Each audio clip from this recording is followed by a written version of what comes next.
মৰমৰ দাদা বাইদেউ তথা বান্ধৱীসকল সকলোকে শুভেচ্ছা তথা আন্তৰিক অভিনন্দন জ্ঞাপন কৰিছোঁ। লগতে আজি সভাত উপস্থিত থাকি বিদায় চতুৰ্থ আৰু দ্বিতীয় ষাণ্মাসিকৰ ল'ৰা ছোৱালীসকলক ব্যক্ততা জ্ঞাপন কৰিছোঁ যে ইমান কম সময়ৰ ভিতৰতে যে তেওঁলোকে ইমান ধুনীয়াকৈ ডেকৰেট কৰিছে তাৰ কাৰণে মই তেওঁলোকক ধন্যবাদ জনাইছোঁ।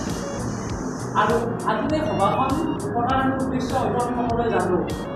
পতাৰ আজি সভাখন উদ্দেশ্য হ'ল কি যে আমি 6th ছেমিষ্টাৰৰ যি দাদা বাইদেউ আছে বা ছাত্ৰ ছাত্ৰীসকল আছে তেওঁলোকক আমি আনুষ্ঠানিকভাৱে বিদায় দিয়াৰ কাৰণে আজি এই সভাখন আমি মিলিত হৈছোঁ।